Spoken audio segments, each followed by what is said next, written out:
Cheers, people, and welcome back to another Chelsea live stream in regards to transfers. And I am here today, your host with the most, the Bridge 258, here to give you the latest Chelsea transfer news. Hope you're all having a wonderful day today. Please make sure again to like, share, and subscribe. And listen, as always, man, we're here to give you the latest Chelsea news. Big up, Jacob. Hope you're doing well.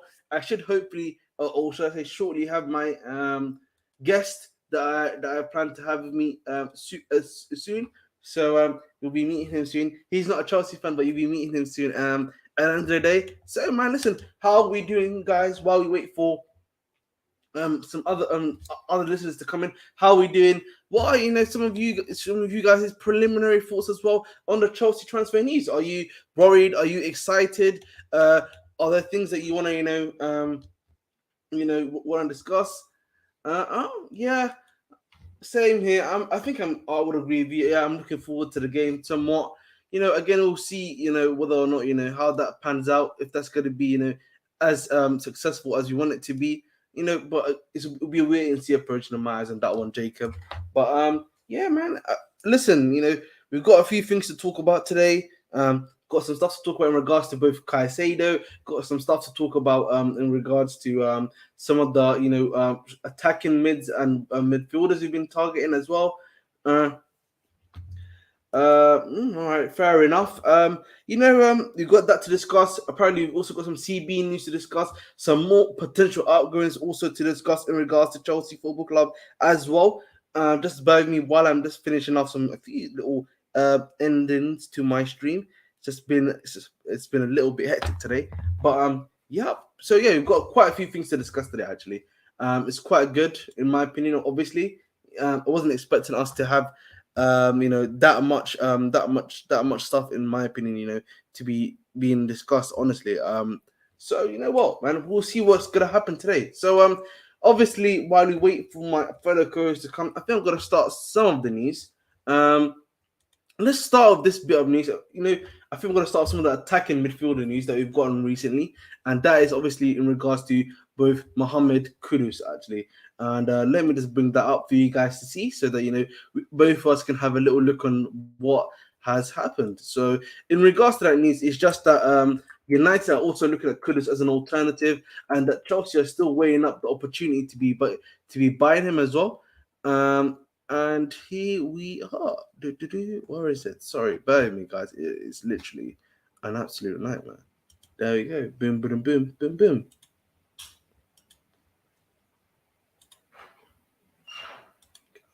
Yep, here we go. So if I just increase that for everyone as I usually do, 1, 2, 5 is usually the best one.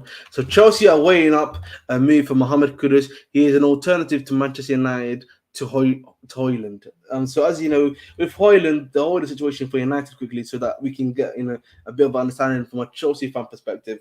PSG are also lurking there. They're trying to get Højlund as well as their striker as well. So that's why maybe they're looking at Kudus as an alternative. I'm pretty sure, if I'm not mistaken, Ten Hag will also work with Kudus. I think in his first year, in his final year at the club at Ajax. If I'm not mistaken, I may be wrong on that one, to be honest, but yeah, that is the thing. In regards to the news on Kudus, there was also some reports yesterday from Jacobs Ben stating that Chelsea had, in regards to Mohamed Kudus, had were almost close to agreeing personal terms with him. So I'm not sure what's going on with this Kudus news.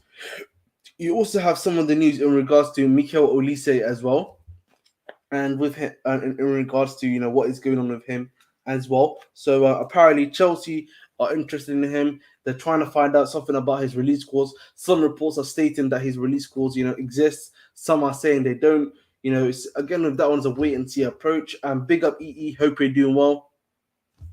Hey, big up Little Talk. Thank you again for coming on to the show, bro. Listen, man, I hope so, bro. I hope they want both of them. I think one of them may be linked to Gallagher leaving, actually, in my opinion, which some of you may find surprising, to be honest. But I think what we should do, actually, before we go into some more transfer news, I wanted to discuss some of the quotes that have been coming out from some of the stuff on the preview.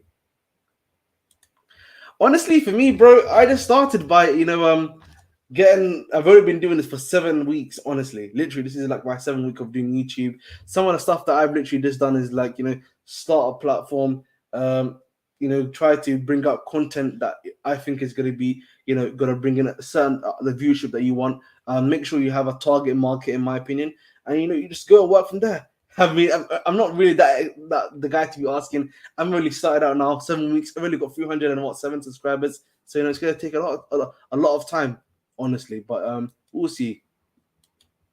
Um, let me before we discuss the kudos news, I actually want to discuss some of the quotes that have come out from Pochettino in this press conference because I do think those are actually necessary things to talk about. To be honest, in my eyes. So let me just bring those up for you guys quickly. So there was this news today that came out last night just before we left, and that was uh yeah, let's get into that, of course. Thank you. Hey man, it's much appreciated, bro. Hope I've helped you out in some way, shape, or form. So it's been like some of the reports that Mauricio Pochettino is growing increasingly concerned with the lack of experience in the squad and the slow progress of signings. So that's something that's been initially reported by Mauricio. That's been initially reported by Tom Ruddy, and that's of the time of the Telegraph, if I'm not mistaken, or the Times is one of those two. And that is Times, as you can see. Oh, that's right, the first time. You know what I'm saying? I know my reports. And Chelsea do not plan to spend more than 80 million on Caicedo. That's something else we will discuss in a bit as well. But Pochettino said we are trying to reinforce the area, midfield, and other areas. The players who are on tour are in my plan and Chelsea's plan. I have nothing to say on the players here at the moment. Pochettino on midfield, he's also made a point of one more at least with more experience. And that he's totally on the final thing he talks about that Reece James could potentially be, a new captain. So that is pretty much it. But the reason why I'm actually really wanted to talk about this is because I do think, listen, don't get me wrong. I know sometimes people like to over exaggerate and like to make the point that Chelsea fans are getting too concerned about the fact we don't get any signers in front of the door. But I honestly do believe on some level that we do need to start getting in some signers into the football club because we are, I think if I'm not mistaken, less than 3 weeks now away from the game against Liverpool at home. We haven't even gotten our main midfield target through the door. I do agree with that one. I would agree with the idea that he has faith in what if he wants on more midfielder. I think it's probably because he has faith in Santos, and I still believe he thinks that maybe Gallagher will probably stay. But I wouldn't be surprised if Gallagher leaves, then they bring in Kudus. Then that will probably be what we're looking at there. But going back to where we were, but you're less than 3 weeks away from Liverpool. You haven't really enforced the main area of the pitch, which is the midfield area. I understand that it's going to take time. Don't get me wrong. For me, though, when it comes to the Caicedo deal, you have to come at it from this school of thought, in my opinion, which is that you, as Chelsea Football Club, have somewhat, kind of like shot yourself in the foot with the idea that you believe that teams are not going to skint you out, particularly guys like Brighton who did the same thing to you last season. So as such, for me, you're just looking at a situation where either you're just going to have to hold the 100 million if you believe that Caicedo is a necessary evil for you to bring him in. And if you do not believe that he's a necessary evil to bring him in, and you've got the scouting guys doing a great job finding alternatives to him, you bring them all in. That's just what I believe in it. You know what I'm saying? That's what you have to do when it comes to the Caicedo situation, in my opinion. Either you got to hold it in the sense that, you literally have no other choice in order to do so because of the fact of our mistakes in the previous transfer window, or you literally show Bryson that you're willing to walk away from a deal if they ask a price that is too crazy of you. And in both cases, in my eyes, you're winning. Either you're not going to win. Obviously, it might be less of a win, with the leaving if Caicedo doesn't, if you don't get Caicedo, because obviously that's the guy that you want. That's your number one target, right? But at the end of the day, you have to show strength as a football club. You have to show strength, and you just have to be able to find, another player that you can go and come and get. And that's the thing of Chelsea Football Club right now. We need to be able to have a plan, to have a belief in order to do what we're willing to do. So, in my opinion, with the Caicedo situation, this is the crucial week. In my opinion, I know we've been saying that for the last, 1 month and 1 month and a half. And currently, the situation right now isn't ideal. If we're being extremely honest, but when it comes to Chelsea Football Club, you gotta move on. If the deal does not look like it's gonna be happening for Moises Caicedo, you move on and you find alternatives. I'm pretty sure we brought in the scouting department. You got obviously Joe Shields and others. Who you bring in. To have the scouting department ideas, know how to scout players properly, who can bring you better players to do so. So that's pretty much it for me, in my opinion, in regards to that situation. I don't really want to talk about Caicedo anymore because I'm getting tired, man. Honestly, absolutely tired. Jacob here, he's just got a comment here quickly. I believe if you get Caicedo, a right wing, and Cam slash CF, that's an 8 out of 10 window. A goalkeeper can wait. I mean, to be honest, you actually have to bring in either number one goalkeeper or someone to compete with him, because you don't have a number two goalkeeper at the football club right now. Bettinelli's a number three goalkeeper, so it should just cover by himself. You can't just have Kepa there. So you're definitely gonna have to bring in a goalkeeper in some way, shape, or form. And you're also looking at you're probably gonna have to bring in a CB now if Chalobah does decide to leave if the club is trying to force Chalobah out of the football club as well. So it's interesting, isn't it? It's interesting to see, will it happen or will it won't. We will see. But those are the two things that we have to essentially think about when we're talking about some of this stuff. To be honest. So okay, so let's move on. Yeah, yeah, exactly. I agree. Exactly. We actually have to. We actually have to bring someone in to do that at all. So I think that's really the comments that I've got really in regards to the situation. We just need to bring in people in. We need guys in as soon as possible. We need bodies as soon as possible, really, as well. And it's just a reality of the situation. Many people um right now, we just got a situation where it's too problematic right now. You got too many problems right now. Are you going to be able to solve them right now? I know the window ends in like September the 1st, but the earlier you can bring in these guys, the better. The earlier you can bring in these guys, the better. And that's what you're trying to do, and that's what you're looking at to do. So let's move on right now from the Caicedo news. And just give me a second while I bring up some other news for us to talk about, which is on Conor Gallagher. So obviously, as you guys know, there's been a couple of bids that are coming for Conor Gallagher. So let me just bring this up right now for you. Wait a second. Oh, wow, it's just really not working today. Nothing's working for me today, guys. Bear with me, yeah. System's not working. Nothing's working at all. Hey, man, it's not looking. It's not looking good, bro. It's not looking good, bro, at all, man. But honestly, where was I? Where was I? Indeed, I literally, man, the system is cooked today. What's going on, guys? Bear with me for 1 second, guys. I'm moving very unprofessional today, to be honest. My apologies. Boom. All right, perfect. Okay, everything's working now in motion. Let me bring up the Gallagher news for you, because obviously, as you guys know, Conor Gallagher has actually been quite a big topic going on so far in the news. So while we bring this up, so some of the news that's come out today is as follows. West Ham are discussing whether to go back in with an improved offer for Chelsea midfielder Conor Gallagher. 40 million already rejected. We know that Chelsea Football Club are looking for around about 50 million pounds for Conor Gallagher. We could probably do, I think, in my eyes, a deal of 45 plus 5 million for Conor Gallagher, to be honest. You're probably going to be able to get quite a good bit of money for him if that is the case, in it. If the club are willing to sell him or not.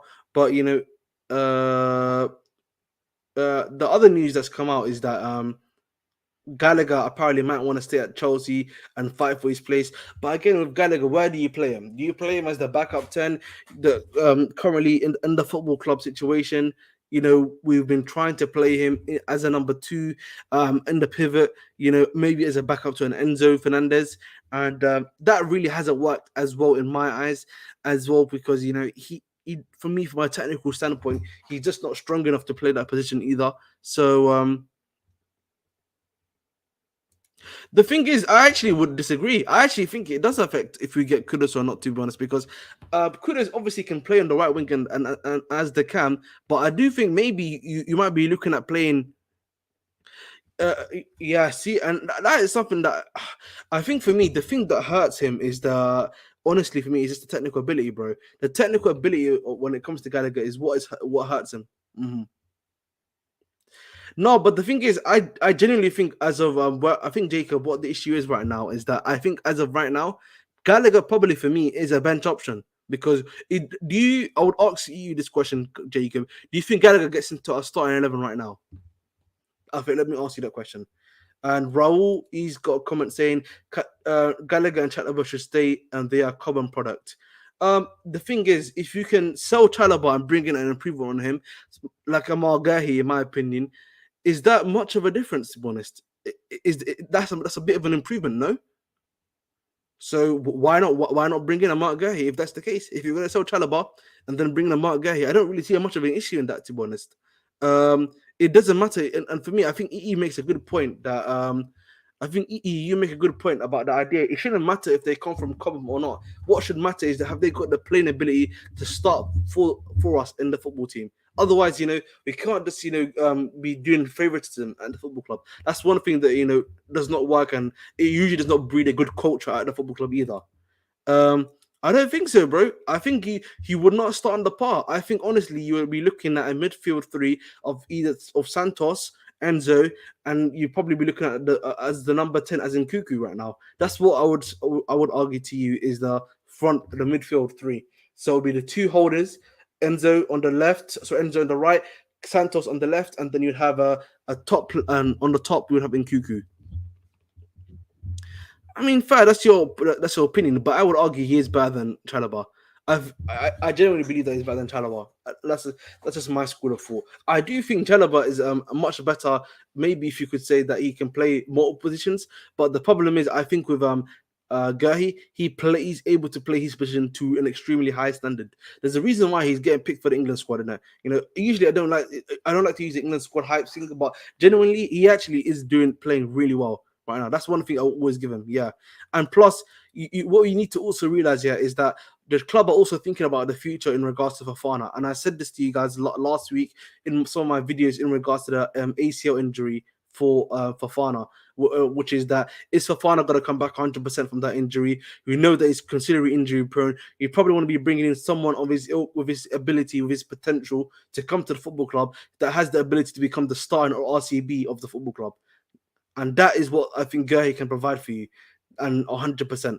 And the thing of Chalobah, if you really watch the Brighton game in particular, he was not impressing, bro. I just don't know, bro. I cannot trust Chalobah for me to be a star in RCB for us for a good 7 to 8 months at the football club. Again, that is just my opinion, but I just do not believe that he has the ability to do so. So, hey ho. Yeah, I actually think that's a good.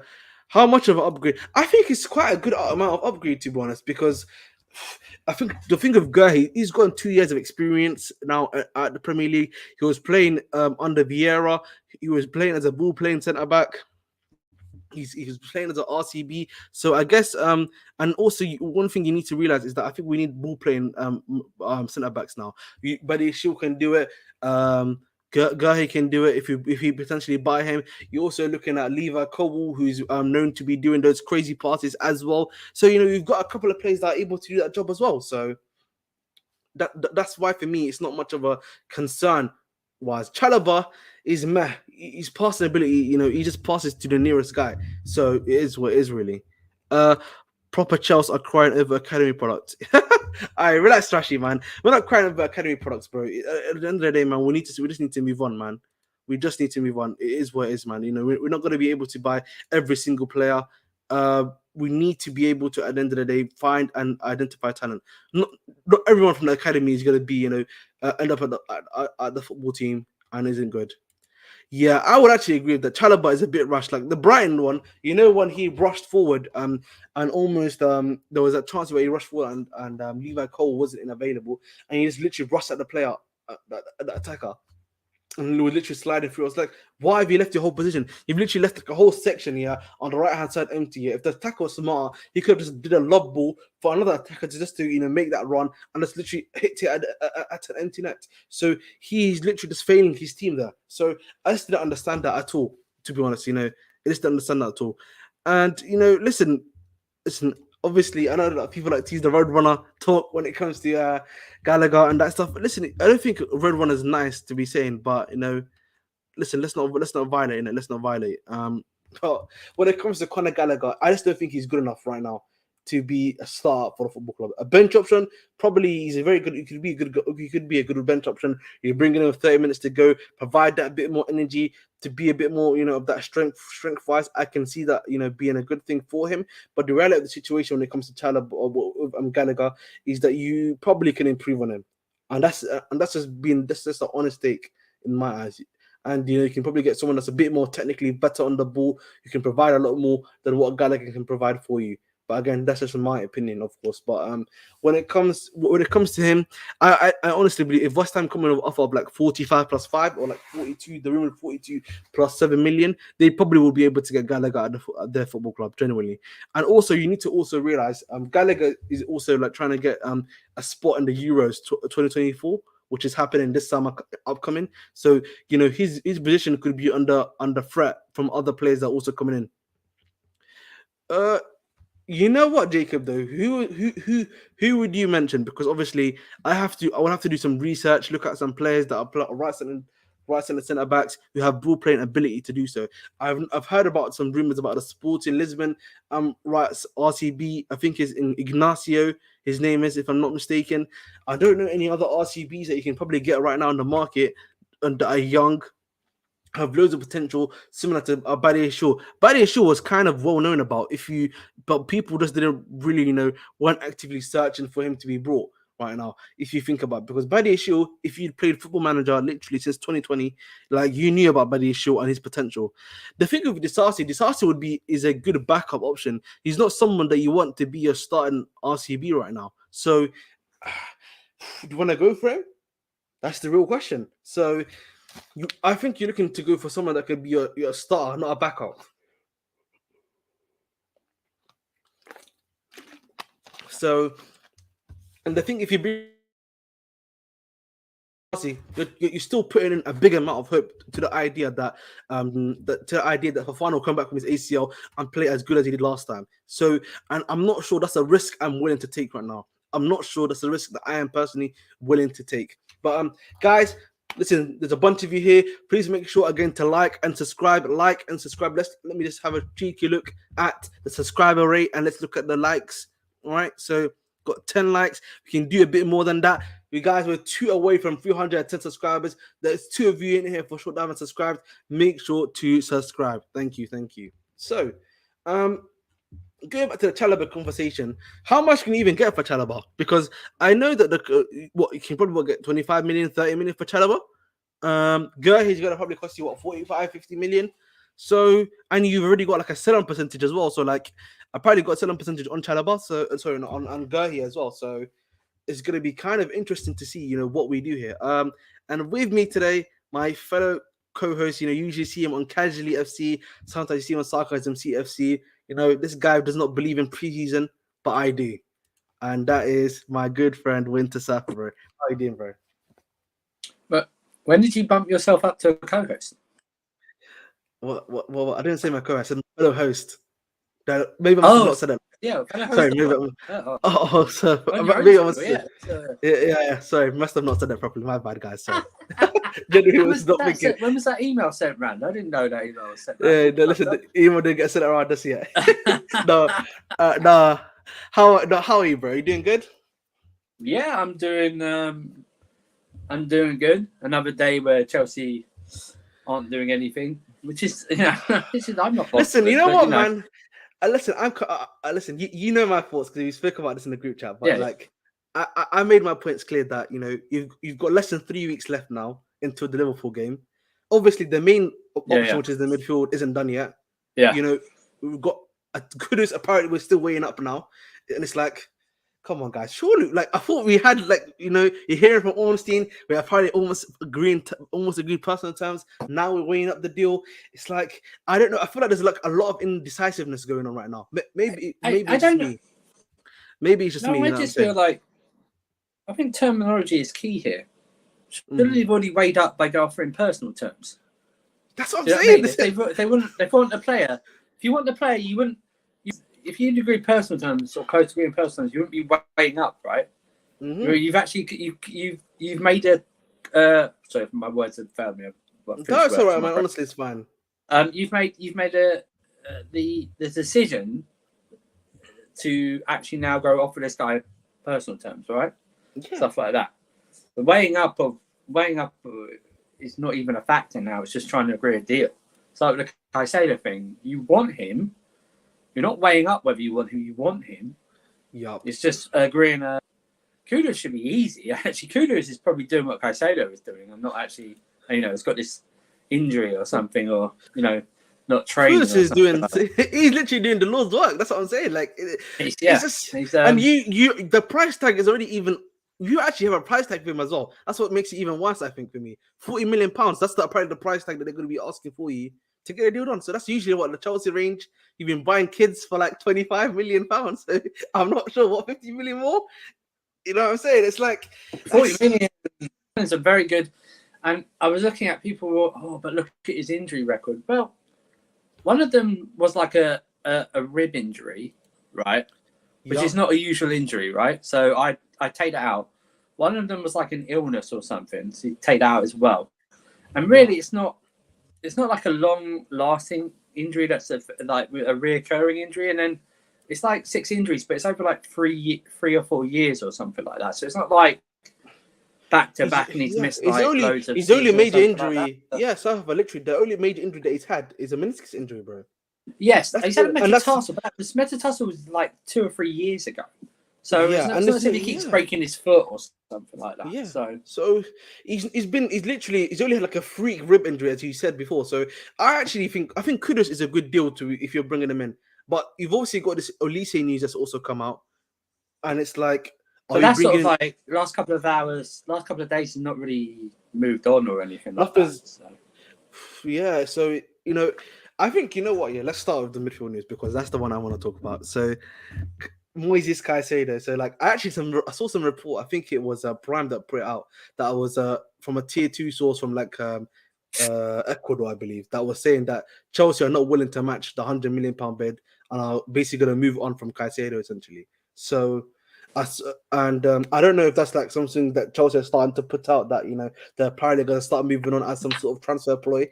Which I don't know how effective that's really going to be, but maybe we'll move on from that. We move on from that. But Chelsea are only willing to pay 80 million. These guys they haven't even put a price on, but the rumored price is £100 million. And it's like, guys, we've been doing this for like 1 month now and almost like 3 weeks now, from what we know.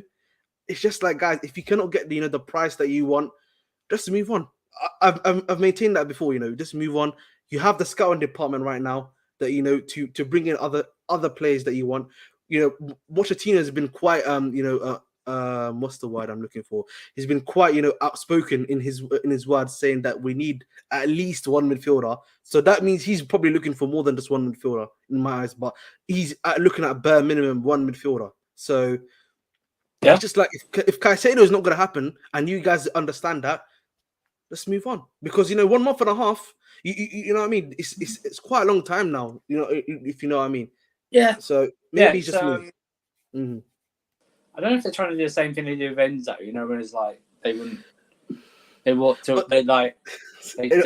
were walking away, and then it's like the rumors were. You remember the rumors around times that Enzo. But the thing with it, do you not think there's a difference though with the Enzo deal? There's a huge. The big difference.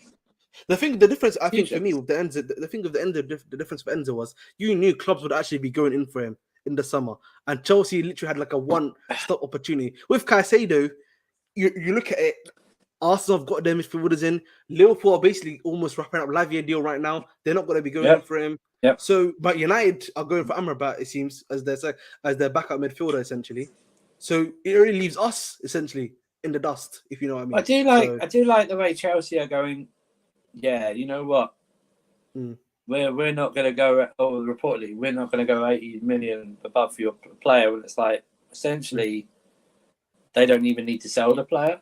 So I don't know what type of punk card that really is. It's like, okay, well then he'll stay with us. This is It's like a like, okay, crazy. we'll stay with us. He'll be, you know what? He'll stay with us. He'll be disgruntled for a few weeks. We'll let him have the couple of weeks off, and we'll let go pipeline, and then he'll just concentrate up until January or something like that. It's like, that's what I don't get. It's like, it's ridiculous. The Chelsea are sort of like hypocritical in the way they buy and sell players. Like, for 100%. instance, you know, it's like the Gallagher thing's 40 million. No, we think he's worth 50. But you're going to tell Brighton you're not, reportedly, you're not going to pay above 80. It's like, it doesn't really work like that. Exactly. You know what I mean? It's like, it's mad. Honestly. It's mad. Imagine you're buying a house, right? And the house is worth, they put it on the market for 280, right? Yeah. You go to them, do you know what? We're not going to pay you more than 240, and that's that. Well, okay, we'll just sell it to someone else then. But, you know, it's like, it's not a buyer's market, and they're not desperate to sell. There's no release clause in it. He signed a 4-year contract. You're the one that said it before. I mean, they don't have to sell. They don't have to sell this summer even. They can make them sell in January or next summer. And we want more suitors then for him. Havertz isn't going to work. We're going to go for Havertz in January. Exactly. Man City might go, actually, you know what? We might go in and see it like that, or anything else. So I just think it's like, we're not going to buy anyone else for an exorbitant amount of money this summer, it looks like, right? Mm-hmm. Our highest is like Nkunku at 56, but that was from like, we knew he was signing from like last September. Yeah, essentially. I know it counts on this. I know it counts on this summer's finances and that. 100%. Yeah, I get that. You have to realise the situation you're currently in. Unless they have got, because you're right, Lavia looked like he's going to Liverpool. Unless something dramatically happens, it looks like he's going to Liverpool. It's only a matter of time before they agree to £50 million package or something like that. And then who else? Amrabat's going. Looks like he's going to United. Mm-hmm. So who else on top of your head? Who else is out there who can play the role that we're looking to pay? I mean, do you go back to Benfica and get like what's his name, Florentino or something like that? Who was his midfield partner at Benfica? Do you go for Onana from Everton? Do you go for like Zubimendi from like? Right, do you go for Onana, Zubimendi, stuff like that? Apparently, the injury to the Kone injury is not even too bad. Apparently, from reports now. So right, Kone. I mean, Kefren Thuram hasn't moved. Yeah, you know what I mean, he's not moved. It won't happen. But do you go? Well, you know, apparently Real Madrid only want 80. You test Real Madrid's resolve on Tchouaméni, even though he said he's going to stay. Do you test them because they can sell between anywhere between 80 and 90 million? Do you test the resolve? And even though that you're being told he's not going to move, test the resolve, right? Because they have to sell one of their players. And Valverde's not a player that it's a great player, but is not the player that the type of player we're going in for at this moment in time. So what do you do? So that Redondo, that's funny. Someone sent me a screenshot about some guy, some bald-headed freak stream saying he wants Redondo, but yet he's calling us Kindergarten FC. It's all good. But Sangare, ironically, Sangare is actually going to Nottingham Forest. I actually didn't. I think Sangare. Can I tell you, Sangare is nothing more than a FIFA merchant's dream. He's the one that's always this. No, I'm telling you right now, he looks like a good player, but no one. His name's only been brought up because when you go on FIFA career mode and you do your scouting or whatever, his name. Well, he's the top scout. He's the number one. Yeah, he's one of the top. Yeah, he's one of the top ones that pops up. Yeah. He also did the career. Flores said he only heard of him because he did a career mode. Oh, and he scouted his name. I'm telling you right now. Why did only reason why I knew about Sangare. Only reason why I knew about Sangare was because the football manager, unironically. That's the reason why I knew about Sangare. But listen, man. Brighton's left. Brighton's. You're right. Brighton is left with an unhappy player, right? Mm-hmm. That's fine. What I'm saying right now, they could still keep him in the summer and still sell him in January. It's not Brighton. Yeah. The thing is with Brighton and him, they promised him. Well, De Zerbi came out the weekend and said he didn't promise Caicedo anything, right? Yeah. And that's the problem. Yeah, This is not Brighton. This is not Chelsea's fault. This is his agent. His agent should have put something in the new contract. should have put either release clause, Yeah. or something in writing, which was like, can guarantee. Exactly. Listen, actually, we're not buying McTominay, mate. You know what I'm saying? Calm down. We got our own McTominay at the football club. We're trying to sell. All right, we need to relax, actually. Well, go for test. It wouldn't happen, but test for Kimmich. Test for that if you want. But I don't see them doing that. That's the thing. I don't see them doing for Kimmich. I think they think Kimmich is too old. At 28. Yes, Kimmich. I think. Unironically, yes. Unironically, yes. No, I'm telling you right now. I think Kimmich. They think he's too old. At 28. The thing with Chelsea, and I think the way we're looking at it, because you know the NBA stuff, and like we both watch NBA, right? So, not so much the audience, but they're trying to do the Oklahoma City Thunder thing, where they have just literally been picking up first round picks here that you don't know whether or not they're going to be cooking or not. Essentially, that's what Chelsea are doing right now. Like the amount of players, especially the young players, we're trying to bring in right now. So it's just. Well, it's being reported right now. Marco Verratti to Al Hilal deal at advanced stage. So they're I'm not surprised. In an agreement with PSG, right? But we wouldn't go. I don't think this group, the ownership group, go for Verratti. He's too old. They would never go for Verratti. Yeah. He's too old. The profile they want are younger players. I think the maximum they'll go for is like a 25-year-old, something like that. But if they have a player that performs so badly between now and Jan, the player. But the problem is, then if he's going cheap for 80 million, other clubs come in. But then the thing is, declared, I would argue if it is the case here, they get cheaper. But what about us? We could be out. We could be without a midfielder and essentially be reliant on Santos. And dare I say it, if he stays, Gallagher as your backup pivot next to Enzo, essentially. So if you don't buy someone else in the midfield, I'm not saying that's just hypothetical. Of course, it may not essentially happen, right? Give me. What's the oldest? How old is the oldest player that? I'm not going to go from last summer, but let's go from January to this summer window. What's the oldest? Who's the oldest player they bought? Is it Nkunku at 25? Nkunku probably, yeah, it is Nkunku because we didn't buy anyone older than Nkunku. It was Koulibaly and Sterling, but that was the year before. That was the summer before. Yeah. So I'm talking about when the whole transfer strategy changed. No, yeah. Literally, it's been Nkunku's the oldest we've brought, quite literally, and he's 25. 25. That's what I'm talking about. So I think that's their policy, not to go over above a certain age.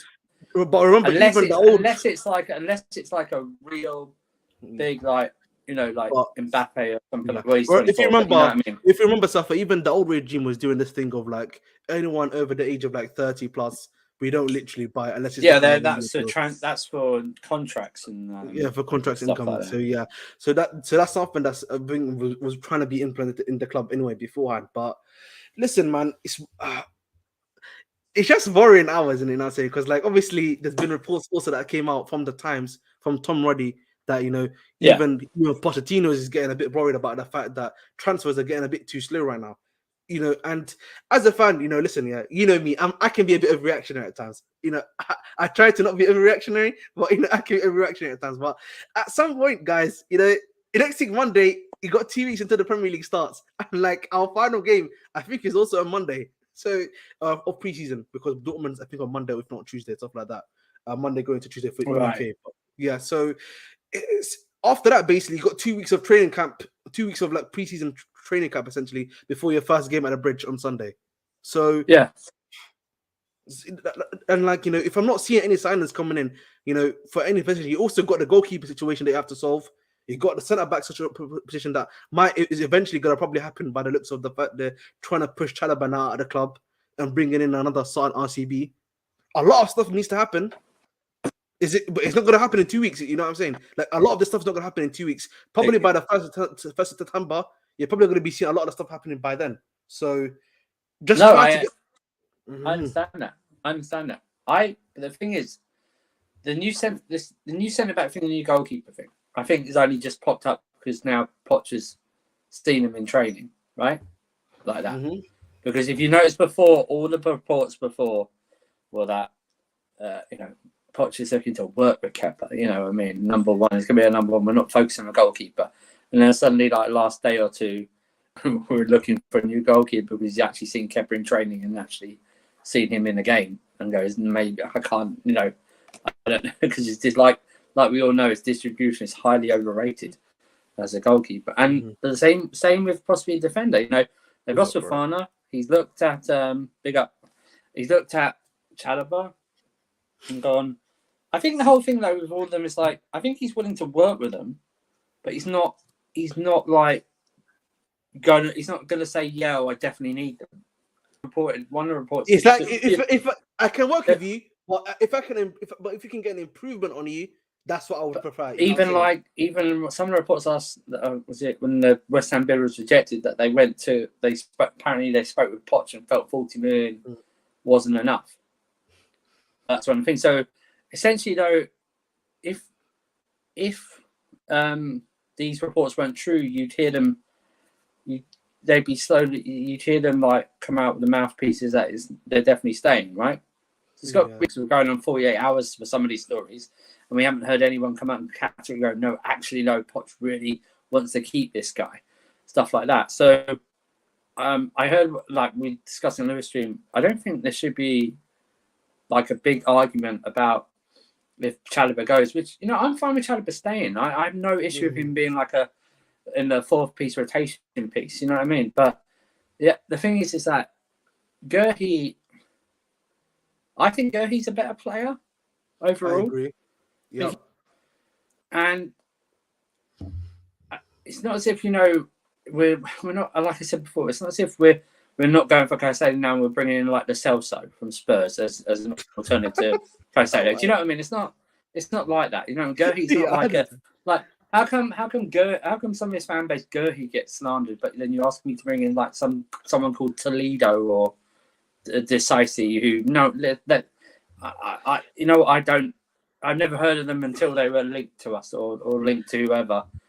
It's like, well, how come they're okay to mention, but like you bring up Guehi, who's actually had a couple of years now battling with Palace, in the Palace side that is struggling, but he's still performing well. I know they're conceding goals, but they're still performing well overall. So it doesn't make much sense. It's like it's like the goalkeeper thing. It's like, how come like some of this fan base goes, yeah, do you know what? We can go with Kepa for one more season and get us fourth. But it's like, my word. Oh, okay, but you want to sell Chilwell and Chalobah, who got us fourth as well, but you don't want to go one more season with them. What I don't get it. It's like, why do we have the maths are not muffin?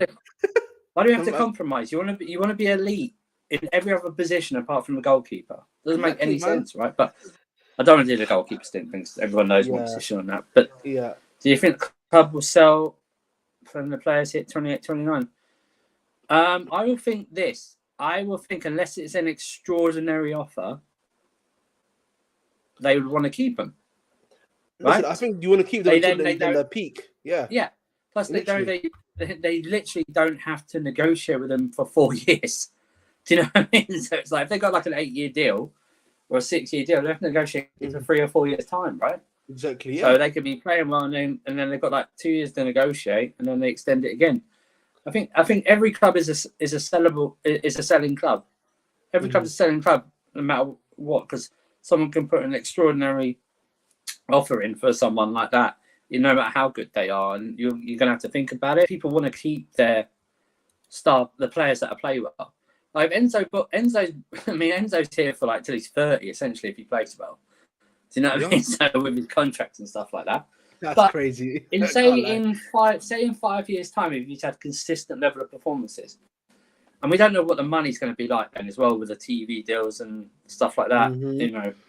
Someone comes in with a ridiculous offer for Enzo Fernandez and offers like this could be, by the way, because we never thought we'd hit a £200 million. So if they offer 300 Enzo Fernandez, you got to weigh that up how important he is to the team in terms of how much you're being offered for a player. So, I think we've shown that we are willing to sell players or get rid of players who just don't fit the bill, no matter how long they've been here. So. Exactly. One thing I would before we continue on, we're getting a lovely conversation here with Surfer. Guys, make sure to like and subscribe. We're literally, 6 away from 315 subscribers. Come on, guys. There's 6 of you here. I'm pretty sure that I've not subscribed. Just hit the subscribe button, man. It's for free. And make sure to get the likes too. That's a good point, actually, Froze. Imagine Gary Cahill. Yeah, we went Hill into was Gary the option. Cahill now, right? People would be Then throwing up. what? Can you imagine the uproar of Gary? Imagine football Twitter was proper back then in the January of 2012. Gary Cahill, 7 million. He's a Bolton player. Oh, Like that. It's like, yeah, literally. It's like, he's playing for Bolton. It's like Right. people forget Bolton. They're like playing for them. It's some places. But it's like that's what I mean. That's what I mean. But then how come? But then you would have mentioned some guy from Monaco, Exo Tulaboob or whatever his name is, like that. You know, like suddenly he's got more. You want to back him more than an actual guy you've seen and stuff like that. The problem, like, the players, it's snobbery. You know what it is? You know what it is, Safa? Like, you look at Disasi, right? Disasi is obviously a hot name right now. Guys, he's only good enough to be a backup right now for a top team. He doesn't even have the skill set to be a star at RCB right now. Like, we literally went to Monaco and scouted them, and we chose Buddy Shaw over this guy. So why would he go back in now to go and get Disasi off of him as well? Like, I don't understand why people are not even like thinking about that as well. So that's just for me. But Buddy Shaw, like, we've got him now. I think obviously let's look at that. Let's look at the response that when Buddy Shaw was signed. Big up Ryan, bro. It wasn't all positive. Oh, but people were like, what? When we signed people were like saying he's got the Bozo gene. I remember people was talking about the Bozo gene. Yeah, people had comps. It's like, wow. It's like, that's what I mean. It's like, you don't know. It's all snobbery, right? Mm-hmm. It's just one of those. Yeah, but listen, guys. I think going forward with the defensive targets, right? I think the other reason why we're going for Gurhey and I don't think people are like kind of speaking about is the fact that I don't know if the club now. I think the club now have come to like some sort of a decision that they cannot trust. I think Fofana to be like a star in RCB because of his injury record. Yep. And I think that's why they're now going for Mark Gurhey, because Gurhey or someone else who can be a potential star, has a good amount of potential to be around about the world class level, if not a very good centre back essentially. And that's pretty much the reason why. Yeah, so I think there's three things. I think there's three. Sorry to interrupt. I think there's three things. Of course, there's Thiago Silva's age, and it's probably going to be his last season. Even though we're playing the fewer games, we are playing in a back four. That changes from a back three for him. Okay, which is why midfield options are very important this year. Because if you noticed against the Brighton game in the first half, how deep. I remember. Yeah, I said that to you as well. Yeah. Mm-hmm. Yeah, it was very deep, and that's why Brighton was allowed to come as forward as they were, because the pivot was that deep. Second, definitely, bro. You're right. Fofana's injury record. By the way, people remember this is his third knee injury with us. His third in less than a year, right? That's not overall, just with us in less than a year. 100%. And third thing is we go back to Chalobah. As good as he is as a squad player, I think he's and I'd be fine to go with him. I have no problems with Chalobah whatsoever as a squad player. Maybe they're thinking you're right. Can we improve this squad overall? And Gurhey fits the bill. Gurhey fits the bill in terms of, remember, be all to do with age. Experience in the league helps as well. He's had 2 solid years with Crystal Palace in terms of performances and everything like that. And he probably fits the bill, and all asking 50 million. I think we've got a sell-on clause, right? Something like that as well. I think it's like I think someone said in Lewis's stream, I think it was Jess that said, yeah, we'll pay you 50 million, but then you've got to give us a sell-on clause back or something like that. So we could probably get it down to probably get it down even from that as well, because we got them on the sell-on clause. It's all rumours, right? But I think it's that, and it's like with the goalkeeper thing as well. It's like, so Kev is your number one, which is that. Who's your backup? The 18-year-old USA kid or Bettinelli? Right? That's what I'm saying to you. I'm not moved. I'm in the goalkeeper position is probably the weakest it's ever been at Chelsea. Because I don't know how good Florina is overall, right? People go, yeah, you're playing for Chicago Fire, doing well, whatever. you know what I mean? Whatever. Do you know what I The mean? reality is, I actually think for me, when it comes to for him, he actually needs a loan. Like this guy's not basically playing for like a good 6 months because we've literally been playing Kappa non-stop. He's basically been at the club in the developmental section of the squad. He actually needs a loan somewhere, whether it be Championship, whether you want him to send him abroad to like another, area, whatever it may be, maybe not Strasbourg per se, but somewhere else, right? He needs a loan definitely for sure, though. Yeah. So, no, I agree. I agree with you. He needs a loan, and it's like with the goalkeeper thing, it doesn't have to be a Magnon or a Diogo Costa. Do your scouts do some work? There's got to be someone out there. It's not a high bar to be better than Kepa, by the way. And I'm not saying you have to be 100%, bro. That's what I'm saying. And I'm not saying they have to be world class now. They can be good, and we can make them world class. That's the thing. Do you know what I mean? It's like I don't know where he plays for and who he's playing for now, but I like the Croatian goalkeeper in the World Cup. Some of his performances and stuff like that. I think he's moved actually. Very good. He's moved recently. But that's what I mean. He's moved. Why did the scouts go? Well, actually, we've got this guy. Pick up True Brew Clay. We've got this guy in Paraguay who's 25 or something, who's outstanding. Big up, True Brew. But yeah, so why not do that? Why not do? This is the whole point. Overall, we should be treating this transfer window as the last one we have to spend big on, unless it's a superstar, a real big superstar. That's where we should now be going into it. This summer's the last time we have to pay 85 less than 2 years in the Premier League in Caicedo. Let's find our own Caicedos from now on. You know what I mean? Like, the thing is, like, you would agree with me here. Like, I don't mind this, like, buying kids, these young up-and-coming kids that, maybe have loads of, like, high-ceiling talents. We've seen, obviously, Angelo Gabriel, from what we've seen from him in pre-season. I think there's, like, a bunch of other guys that you've brought that are probably going to be shipped to Strasbourg as well. We have this level of potential that we're looking at, right? I don't mind that if, like, in 2 to 3 years' time, they come into our squad and they're producing, like, great numbers, right? I don't mind that. I'm pretty sure you wouldn't mind that at all. But at the same time, we also need to realize that we have a first team here that still needs to compete and bring in European football as well, at the very least. If not, trying to aim to win titles as well. That's what they need to realize. There's like a balancing act in what you're trying to do, and that's all it is for me, man. No, I agree. That's the thing. I think, like I said before, about a few minutes ago, I think all these stories now popping up is that Poch has now looked at them in those positions and gone, you want us to improve and not spend a lot of money again in January or next year?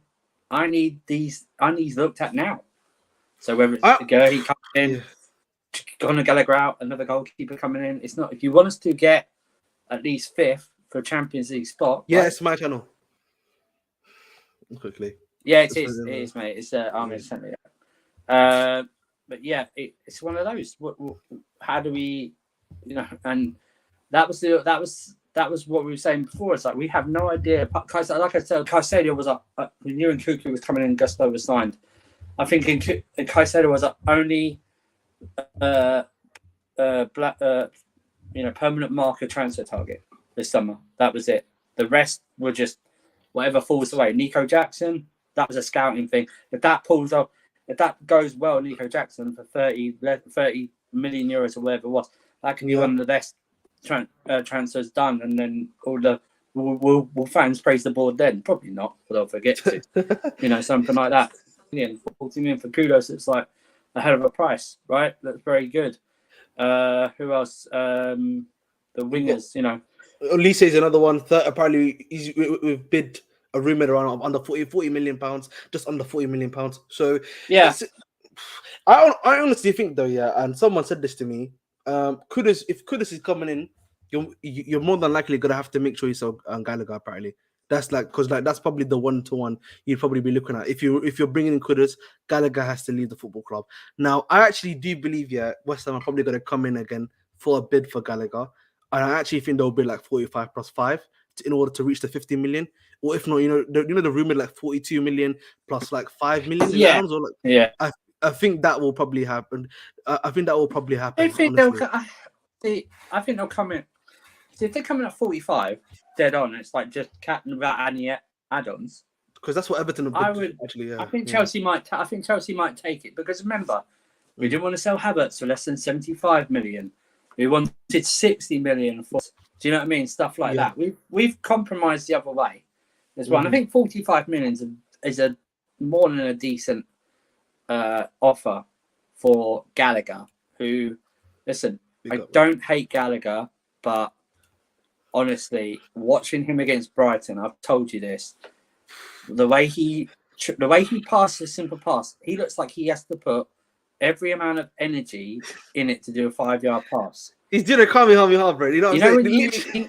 You know when you're right. You know when you're in sand, right, and you try and get the ball, right, but you want to scoop it up, right, but you have to get your foot under the ball for it to be a perfect scoop, right? That's what he like. Well, it's like it's like a goal shot, but in the bunker. You have to get it so right like that. That's what I think he does, and he has. Like I said, he is in the realm of his best attributes are off the ball. That all energy, running, passion, stuff, all that shit that people love. So I mean, there's no discernible on the ball traits whatsoever. And by the way, people going, oh yeah, well, Chelsea last season, where was he supposed to? He played he's high on the list for the most minutes played last season. I think he played like a lot of minutes, like even I think after Lampard. He's either first or second total. Probably first is Havertz, probably. In the amount of minutes. You're probably right, but Gallagher is up there. That's the problem. Gallagher is up there on the list, not a Kovacic or a Kante. I think Gallagher's on there. So for sure. Gallagher. No, honestly, it's fine, bro. But like, listen, honestly, man, we've talked about Gallagher enough, man. I'm getting tired of talking about him. Honestly, bro, if he leaves the football club, he leaves the football club. It probably will happen, in my opinion. Probably 45 million, if not 50 million. Let's talk about the next player, which is. We've spoken about Chalobah, we've spoken about him. Let's speak about the striker situation quickly, because I think when it comes to the striker situation, obviously there's not been that many reports, obviously, in regards to that. And I'm pretty sure you and I were in agreement just that January seems is going to be where the situation in that one goes along, probably because I don't think we're bringing another guy into the football club right now. So I think Kudos is. I think it's either Kudos and Elise, or it's Kudos or Elise attacking talent that comes in. I don't know if you agree with. I don't know if you agree with that as well. I think it's going to be two. It has to be two. It has to be two, because I don't know. Because again, the Bruno situation is. I'm not sure. I totally forgot about him. Yeah, we don't know what's going on with him. If he's still injured, and like obviously Nkuku's been played as the 9 for like the last 2 games in a row for some reason. Maybe it's just Poch testing him out as the number 9 possibly to see what can Nkuku play that 9. Yeah. But if I think he's been quite isolated. If you at least in the first half of the Brighton game, he was quite a bit more isolated. I would say maybe again, he was playing good style. You know what I'm saying? That's why I think Kudus is. I think Kudus might happen because of that. Because you can play Nkuku and Jackson. So you could also play Kudos and Jackson, or you can play Kudos and Nkuku. You definitely need a backup anyway. You definitely need a backup for Madueke though. Backup for Madueke is a must anyway, because he's still not played in preseason. Like this guy literally played, and like apparently he's had issues with fitness levels after the quarterfinals. He had that PSV. He had that PSV, if you remember. Yeah, and he was a known quantity. So you have to bring a backup for him either way. So Kudus can probably do the job for you there. Or if you are planning to bring in Ulise can be that guy for you that plays on the right wing as well. There's be the right wing backup anyway. Elise is what some Chelsea fans think Ziyech is. He deliver a ball properly. And by the way, Elise got all right. He didn't score a lot of goals, but he got 11 assists for Crystal Palace last season. That's what I'm saying to you. Yeah, that is what I'm interested in. Yeah. Not a Newcastle or something like that. Crystal Palace, who don't score a lot, And this is with Zaha not having a good enough season last year. So Edward, I think he is up front, or Matete, something like that up front. Edward. But he's still got 11. He's still got 11 assists, right? whether he goes City or Chelsea, I would think those levels go up, and even his goal scoring probably goes up as well. Elise is a class player, and I don't know if you listen to this. Some people on the Lewis's stream are trying to say that him and Madueke are on the same level. No, I'm sorry. My God. Madueke is a good at the moment is a good prospect, right? But he's nowhere near Elise's level. Just because they play under 21 football doesn't mean they're on the same level. Okay, Elise is a class. He's a class, and you develop him right. He can do that 10 role, I believe, and out wide. But he can be that. He can be that as well. And even if there's no buyout clause or release clause, whatever it is, you get him for even anywhere between 45, 55 million. I think that's a steal in this current 100%. Market. To what people are playing. Honestly, bro, you know what I would say? Listen, guys, Madueke was playing in the Eredivisie right now, okay? Let's be real, guys. This guy, Olise, was playing for back-to-back 2 seasons in a row in the Premier League. And he, obviously last season he wasn't getting the numbers, but he was actually playing really well also last season for Crystal Palace, if you will watch Crystal Palace as well. This season... Let me just address Derek. I wouldn't take him. No, I think, and this is really me fence sitting, I think it's either one of them or it's both. Listen, I think Kudus, at this current time, the way he plays, I think he can hover more centrally, as well as out wide. And I think he can do, at least they can, in his own game, plays better out wide than he does centrally. Exactly. If we can get both, I have no problem with this. You know what? This Santos kid could do well, but I'm not being seduced by preseason 45 minutes of preseason football. Yep, when I've seen Elise play in the Premier League for 2 years, and I've seen Kudus play in the Champions League and the World Cup and perform well. So if there was an option to get both, Derek, especially if you can get them both for under 100 million as well, you can get both for under 100 million. I think 40 million is for Kudus. The way he looks in the profile, he's only 22, is a steal. It is, bro. Honestly, it is. Right. I honestly, that's what confused me about this weighing up nonsense. It's guys, 40 million is really still here, because he's a of his age, his profile, and for me, he's a very good finisher. That's what. I think if there's anything Kudus has over Elise, is his finishing ability. Yeah, I don't know why people actually denigrate this. He's got PFP with Techers. Exactly. That's what he's got. Right? PMP with Techers, and that's great. He's got pace and power, and he's got skill and finishing with it as well. He is at the moment. He is your best. If you're doing a lump of clay to mold into a diamond, he's got the attributes right. I can name you attributes of Kudus right now that I still can't name for Havertz, Gallagher, and Mount. Yeah, I can name you 3 or 4 right now, right? And that's what I'm talking about. And those 3 guys, I haven't shown the development that he can. Do you know what I mean? Same with Elise. Elise has got loads of traits that others have that you can actually, at the moment, when he's 21 or 22, or maybe he's 21, sorry. 21, yeah. That you can name right now. That's the whole point. Honestly, you can get them both for 100 million. I think that's a steal for both of them.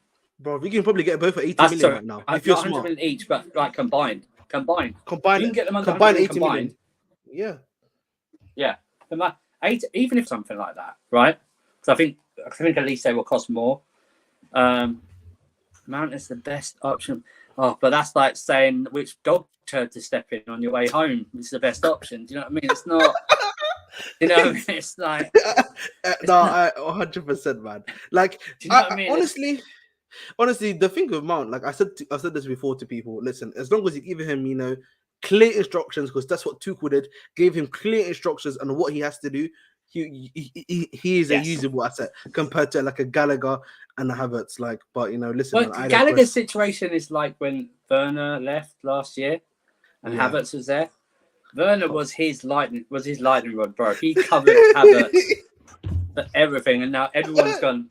Oh yeah, Havertz is crap. It's the same. Was Werner. Literally, Mount was the main guy, and then everyone's going. Actually, you know what? Gallagher's probably worse. Do you know what I mean? Is that saying something? Literally. You know what I mean? It's I can never see Gallagher having a the GNA 122. I just can't see it at this moment in time. As many people say, he had a goodish season at Crystal Palace, but he fell off right at the end. You know what I mean? He had a good but 3 the or 4 thing months, with but Vieira did a good job with him. But that was him. That he did, but that was the problem when Broha went to Southampton. Gallagher was overplayed, like Broha was overplayed at Southampton. That's why he dropped off at the end. Exactly. But like a great start, good middleish.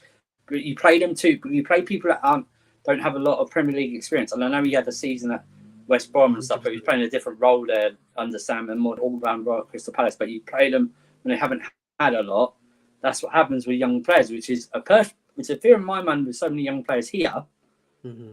How does Poch balance that in terms of whether he gets more experienced players or he just funnels in a new younger player, a same age type of player?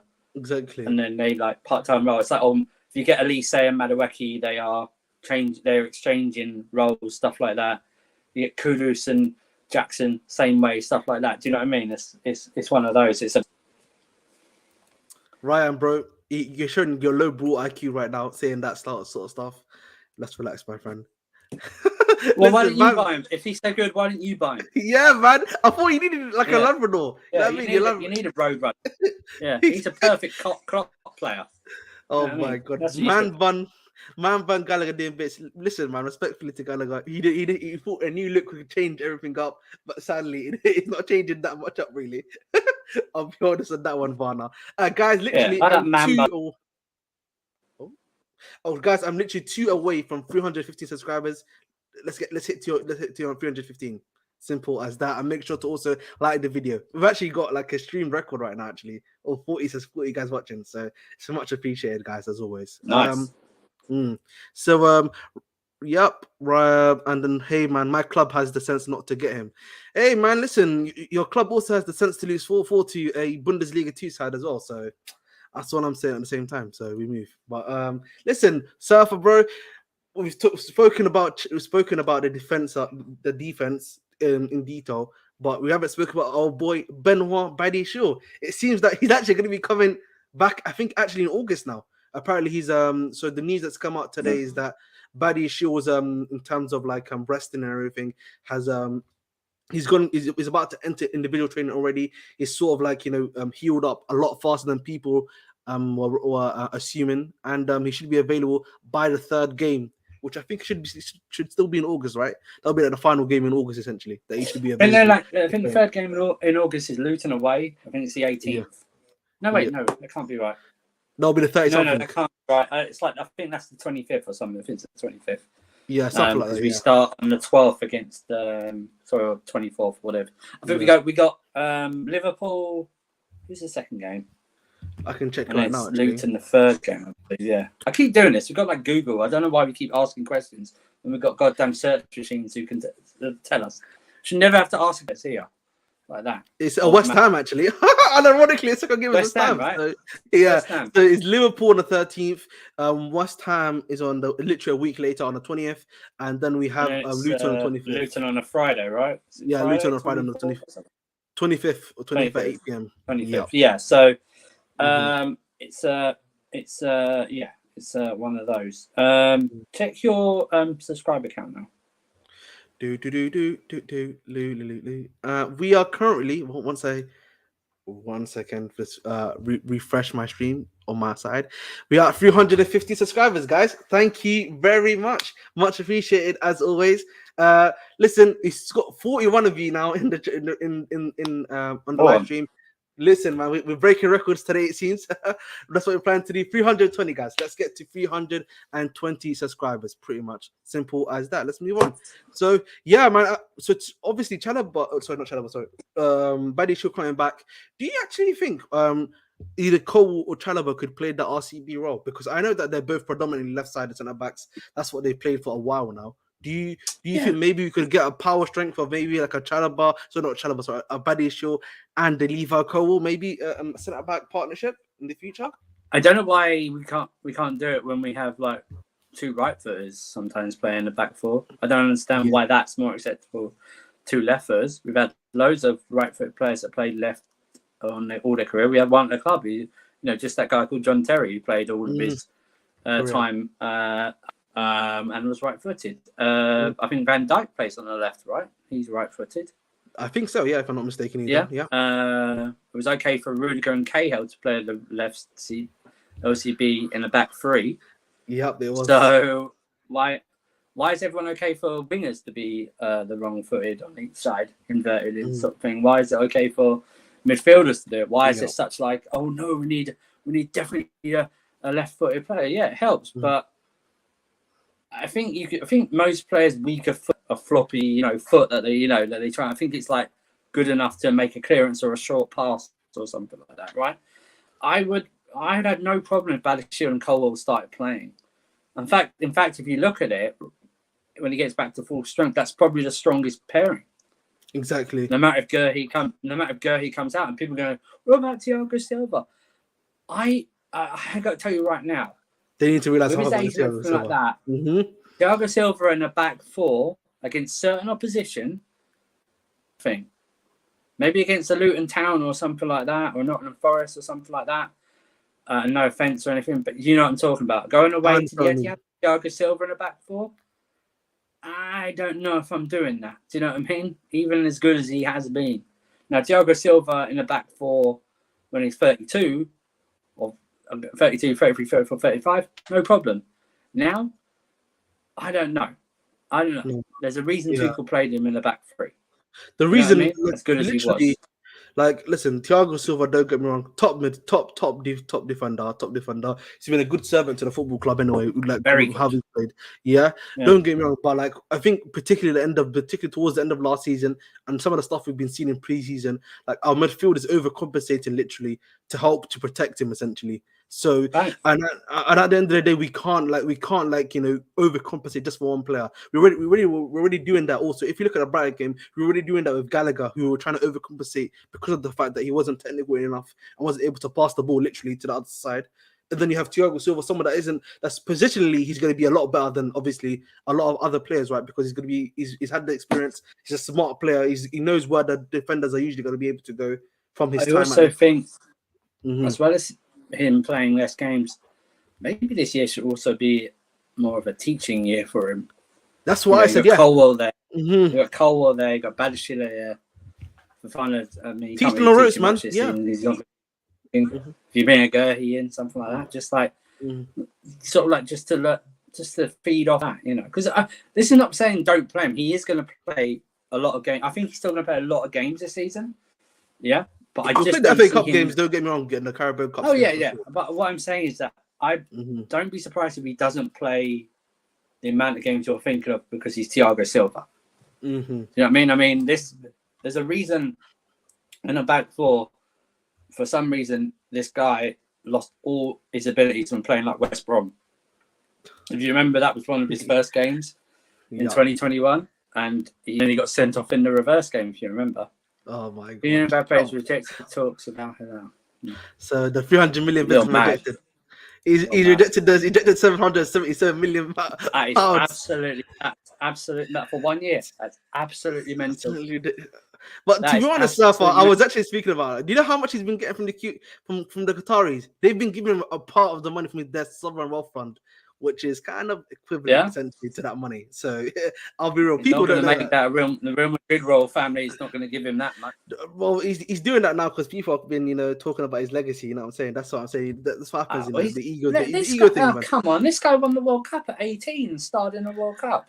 He then had a World Cup. He had one of the greatest World Cup final performances of all time. What are we talking about? This guy, this guy, just because he's not. I don't get this. Honestly, for 1 year, I would just treat it like a gap year. 1.1 billion euros.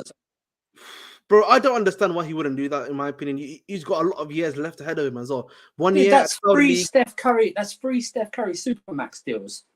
You know what I mean? The basketball. That's 15 years. That's 15 years of a Steph Curry career in one. Oh, that's generational.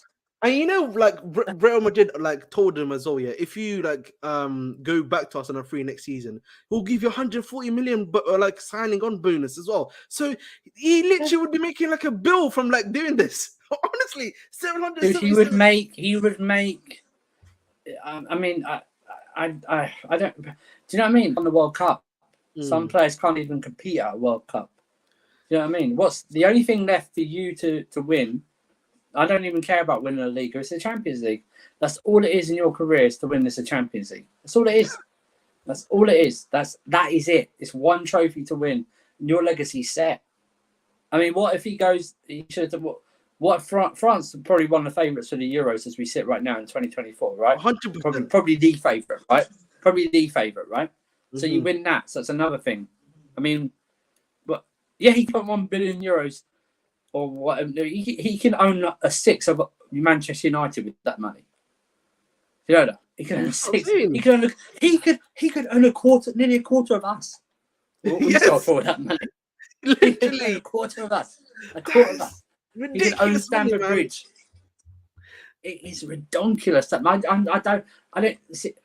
Legacy's great, but you know what? Legacy doesn't cover you if you snap your cruciates in training. If you snap Legacy your ACL, don't cover you that. You know what I mean? And I'm not set for right now. He's very, very rich. Even if he's to quit football right now, he's set for life. But that's an extraordinary amount of money, even for a millionaire to turn down. Honestly, I mean, man, these people going, "Oh yeah, you shouldn't really do it, bro." I'm telling you, I don't care if you're.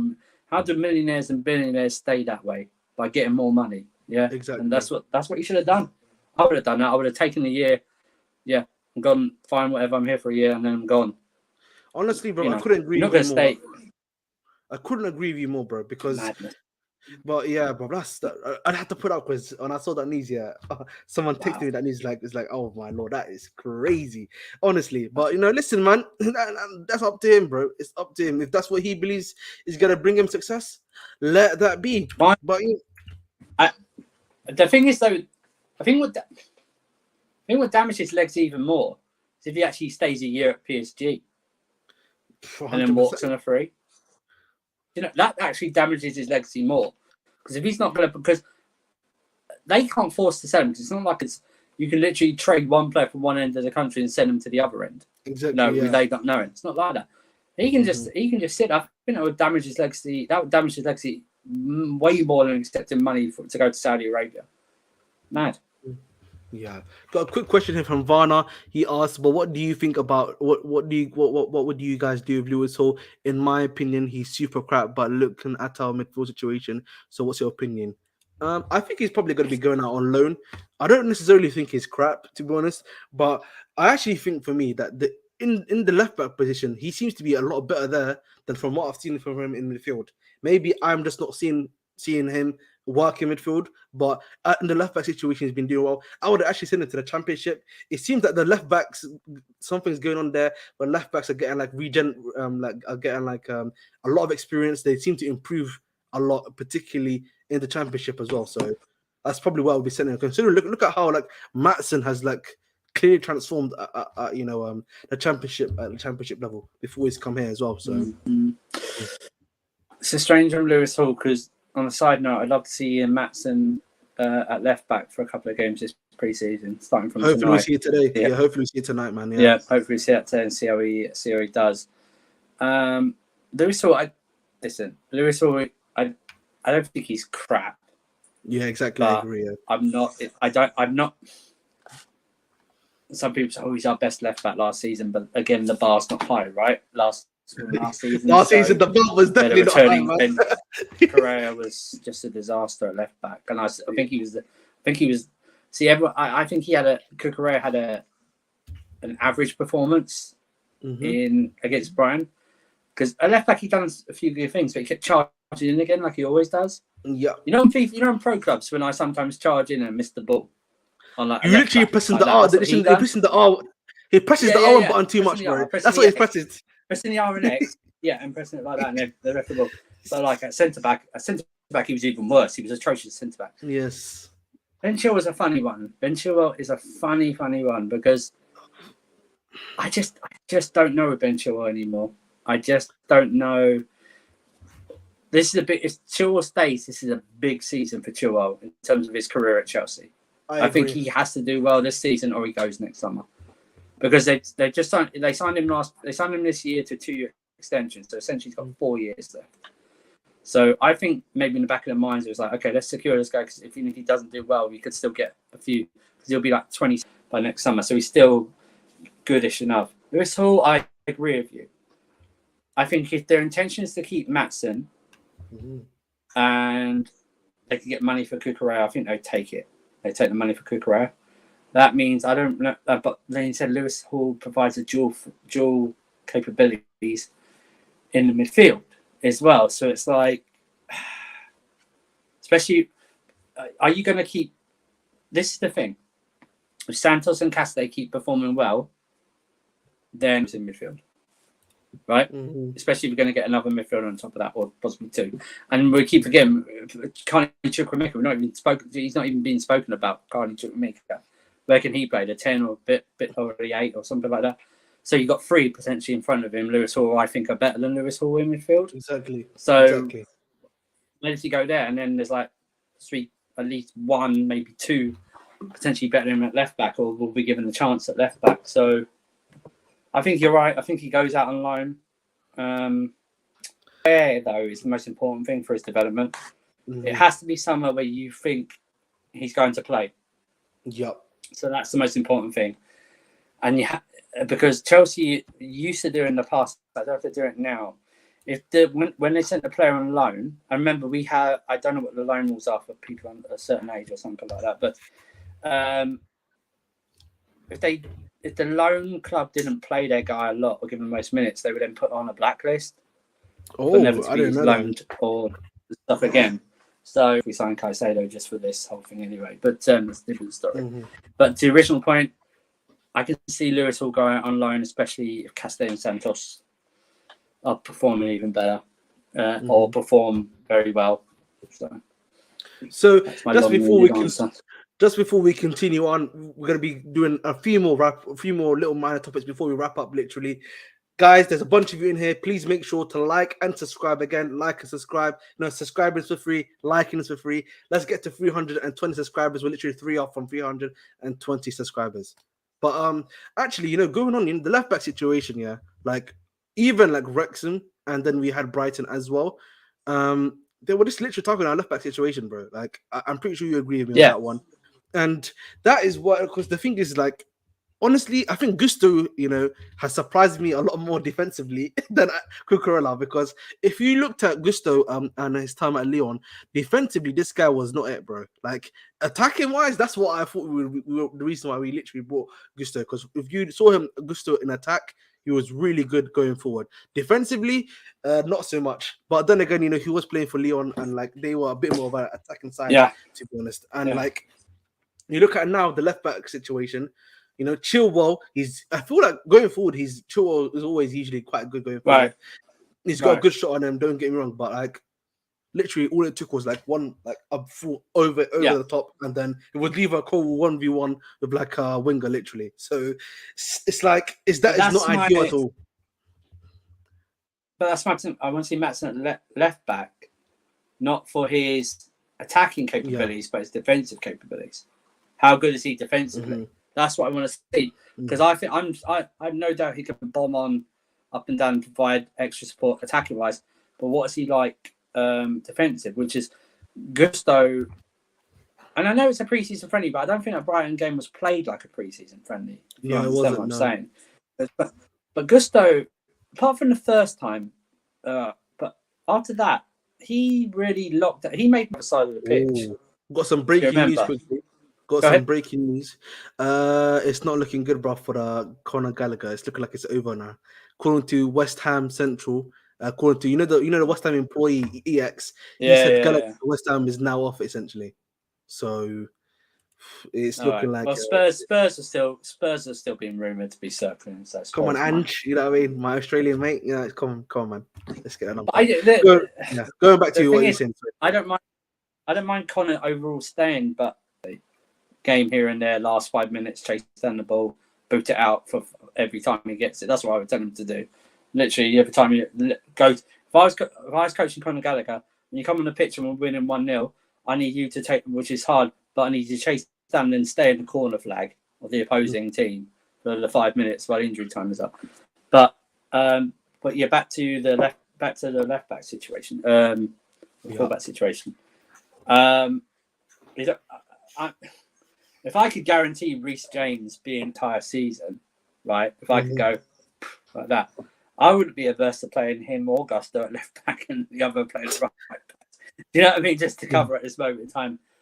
I do think though, if Maatsen kicks on, that will save us a lot in the long run. Exactly. Yes. But that's why I need to see him play at left back and see his defensive capabilities against. We need to see that. Hopefully, for instance, so that if he was to start today, he could go up against potentially Harvey Barnes or Anthony Gordon, right? Yeah, which would be a good test. So I'd like to see that. But the overall thing, the left back thing, does worry me. Cucurella was just. Cucurella, I'm sorry. Listen, I know that we brought him, and like you, I understand this one season thing, but I've lost trust in Cucurella defensively.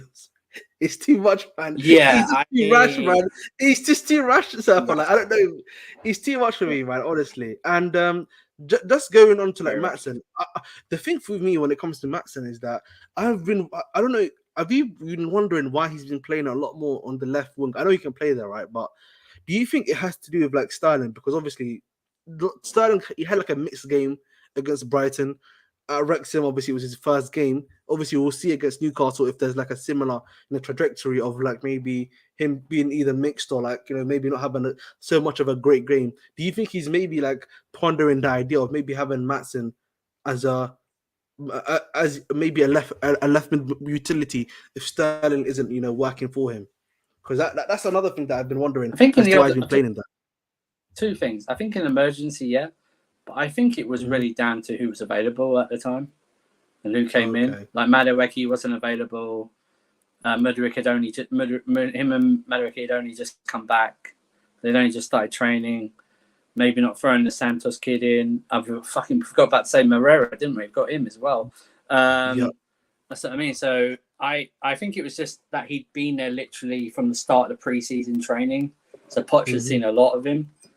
And he can do that job. He can do that job. He's shown he can do that job. I think he's a very attacking fullback, which is why I want to see what his defensive capabilities are in terms of that. So I just think it was literally who was available at the time, and he'd been there for pre-season essentially. I see him, maybe he could be used maybe in the odd cup game here and there, or when, like say, if we emergency, we had like an injury crisis or something like that. But yeah, listen, we can go on about Sterling in terms of the season for Sterling. I need him to go. I need him anywhere from 12 to 20 GNA this season from Sterling. That's what I need. And 15 to 20 GNA. That's what I say. This is meant to be peak Sterling. That's what I need. This is meant to be peak Sterling, yeah. This is in all comps, by the way, not the league. This is in all comps. I need 15. When I say 15, I need because I don't higher the goal side than the assist side. The goal side, I think, has to hit double digits. Yeah. And I know Poch is not going to play. By the way, Poch he's not going to have an excuse to see them play right wing back because Poch is not going to do that. Oh, yeah, he's not doing that. So he needs to wise up. He needs to go, do you know what? There are actually a few decent young'uns here. I mean, if Mudryk goes out, balls out, and has an instant link with Nico Jackson and you're working Sterling's only option is right wing. But then if you're buying a Kudus or a Elise, he's on the bench, bro. He's on the bench. You're in trouble, big man. Bench. He's in trouble. I tell you right now, if it pops out that Mudryk has a better pre-season and he's starting, you might see this guy might be a deadline day transfer. I said this already, man. If Mudryk has especially a proper if you buy Kudus and Elise as well, because Saudi Arabia as well. Saudi Arabia's schooling. Saudi Arabia's schooling. They got the money now to pay the bills and everything. Well, if Mbappe's not going there, they've got loads of more money left to pay. Do you know what I mean? Yeah. They've got 17 billion, man. They got more than enough billion to pay these guys. Exactly. And you know, I'm not. Listen, I'm not a Sterling stan. I do sometimes think the criticism is justified, but sometimes overboard. But I'm telling you right now, you need to start bagging. Not even at start. You need to start bagging in pre-season. You need to justify your place.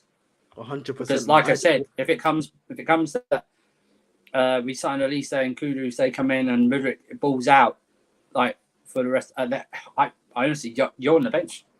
Mm-hmm. You're on the bench, and then where does it come in? It's like we might have uncomfortable conversations going.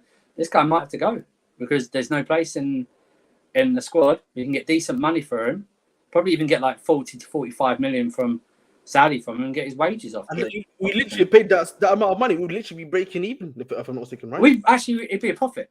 Yeah. Oh yeah. It'd be a profit. So think about it. 5 years, 50 million. Is it 5 years? 50 million. So you take 10 million off. Something every year, something like that. So yeah. Listen, guys. Literally, 390 subscribers, 6 away from 325. There's 46 of you in here. We had 50 actually at one moment in time, so we've been breaking records today. Unironically, I don't know. Maybe I don't know what's been happening today. We've been breaking records, so again, it's much appreciated as always, guys. But to finish off between me and Surf, I'm gonna finish off the stream soon. Surf, if you were to come back here next week, Wednesday, same time at 7 p.m., gun to your head, how many subscribers? Sorry, no, I'm so sorry. How many? Okay, that's subscribers. But how many subscribers would I have? no. But how many players do you believe you would how many players do you think we would actually have brought? How many incomes do you think we'll have by then? Like by next week Wednesday? Okay, I'm gonna say this is me with my optimistic hat on. Okay, of course, yeah. So like in the sky, high in the park. Yeah, we have optimism and then we have reality. Let's do that one. So I'm gonna say Kudos gets done, and Caicedo will get done. Optimism. The realist, I think Kudos gets done. I think Kudos will be a Chelsea player before Caicedo. Caicedo might be another one that goes down to the trend as well. Mm-hmm. But I think Kudos will get done. It's reported today that we're close to personal terms, plus the overall package is more appealing than Arsenal. Sounds funny, doesn't it? It's like the same with the Mudryk thing. Yeah. And Arsenal apparently have to sell before they can buy again. But yeah, I think Kudos gets done. That seems to be the more likely one. I don't know about anything else, but like I said, this time tomorrow, something else can pop up. You know what I mean? It's last transfer window, I fell asleep for a couple of days. Like, and then 4 hours later, things were happening. Look at the Ugarte thing earlier this summer. Friday night, Ugarte is definitely signing for Chelsea. Saturday night, that deal's off. Mm-hmm. It goes like that. So. It's a Chelsea thing, man. It's a Chelsea thing right there. Yep. For me, okay. So if I say my optimistic take, I would like to hope that we can get two deals done. Hopefully, we can get like the Caicedo deal done. If not, I would like to hope by next week Wednesday we've moved on and we've already got the other target prepared and we've kind of in at least advanced negotiations of that midfielder. Do you think this? Sorry to interrupt. Do you think this? Do you think on the chat as well? Mm-hmm. Do you think Chelsea act if they have any inkling on the Lavia deal at all? Or do you think they act on it? Even if there's been some news on that actually. Apparently Chelsea have done an inquiry. Right. Good. Yeah. I'm glad they've done their inquiries. We all like their inquiries. You know what I mean? What's it? You know that what's his expressing name? Interest. Yeah, expressing interest. You know the Arsenal fan, the legal one. It's like interested. Expressing interest. Preparing a bid. Inquiry. Asking about. Appreciate. Like, appreciate. Yeah. Seduced by the deal. Oh my god. No, but because otherwise. I don't know who else we would go for, off the top of my head, because I'm not. Listen, I just go by the. I know. Yeah, I understand, bro. Yeah, I just think for me, the thing with Lavia is that the club seems. I think on some of the. Do you think the club see like Santos as Lavia essentially? Because the other ownership guys, the other two sport directors haven't really been pushing it. It's been only Joe Shields that has been, if you think about it, been pushing it, and he's the head scout. And that's the thing. I tell you what, who else is not getting enough? And I've seen it now when he came on, even against Brighton, when he came into it further off. Caicedo, his passing and also his Underrated, composure. His composure as well is well beyond his years. No, who would go pre-season? But like I said, that Brighton game was not pre-season, bro. Someone was sent off in that pre-season game. So it wasn't a pre-season game. So you know what? That's why maybe we aren't being linked to any other midfielders really, like prominent ones, like a Lavia or something like that. But yeah, I think kudos.